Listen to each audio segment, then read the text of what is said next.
అడవిలో ఒక కాకి నేను ఎంతో సంతోషంగా జీవితాన్ని గడుపుతున్నాను. నాలాంటి సంతృప్తికరమైన జీవితం ఎంతమందికి దొరుకుతుంది అని అనుకుంటూ ఎంతో ఆనందంగా జీవించసాగింది. అయితే ఒక రోజు ఆ కాకి అనుకోకుండా ఒక హంసను చూసి, అబ్బా ఎంత తెల్లగా ఉంది, ఇంత నల్లగా ఉన్న నేనే ఎంత సంతోషంగా జీవిస్తూ ఉంటే అంత తెల్లగా ఉన్న ఈ హంస ఇంకెంత ఆనందంగా జీవిస్తుందో అని అనుకొని అదే మాటను హంస దగ్గరికి వెళ్లి చెప్పింది.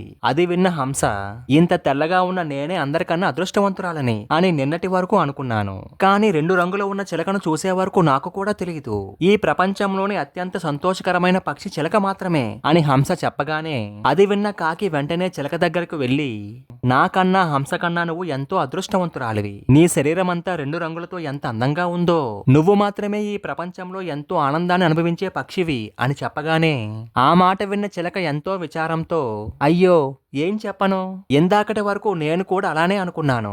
నాకన్నా అందమైన ఆనందకరమైన పక్షి వేరే ఏదీ లేదని. కానీ అక్కడ ఉన్న నెమలిని చూశాక తెలిసింది, 2 రంగులు మాత్రమే ఉన్న నాకన్నా ఎన్నో రంగులు ఉన్న ఆ నెమలి ఇంకెంత ఆనందంగా ఉంటుందో అని చెప్పగానే వెంటనే ఆ కాకి జూలో ఉన్న నెమలి దగ్గరకు వెళ్లి, నువ్వు ఎంతో అందంగా ఉన్నావు, ప్రతిరోజు నిన్ను చూడడానికి ఇన్ని వేల మంది ప్రజలు వస్తున్నారంటే నువ్వు ఇంకెంత ఆనందంగా సంతోషంగా ఉన్నావో అని అనగానే అది విన్న ఆ నెమలి, నేను అందమైన దాన్నని, నన్ను చూసేవారికి ఎంతో సంతోషకరమైన అనుభూతి కలుగుతుంది కాబట్టే నన్ను తీసుకొని వచ్చి ఇక్కడ బంధించారు. ఈ జూ మొత్తంలో పంజరంలో బంధించిన ఏకైక పక్షి ఏదైనా ఉంది అంటే అది నల్లగా ఉన్న కాకి మాత్రమే.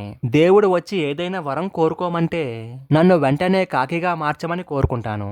ఒకవేళ నేను గనుక కాకినైతే ఎక్కడికి కావాలంటే అక్కడికి వెళ్లి ఆనందంగా ఉండేదాన్ని, నాకు నచ్చినట్లు జీవించేదాన్ని. అప్పుడు నన్ను పట్టుకొని ఎవరూ పంజరంలో బంధించేవారు కాదు కదా అని నెమలి కాకితో చెప్పడంతో కాకి వెంటనే తనకు ఈ జన్మనిచ్చిన భగవంతుడికి ధన్యవాదాలు చెప్పుకొని అక్కడి నుంచి ఎగిరిపోయింది. మనం కూడా ఈ కాకి లాంటి వాళ్ళమే. మన అదృష్టాన్ని, ఆనందాన్ని, సంతోషాన్ని అనుభవించకుండా వేరే వాళ్లతో అనవసరంగా పోల్చుకొని బాధపడుతూ ఉంటాం.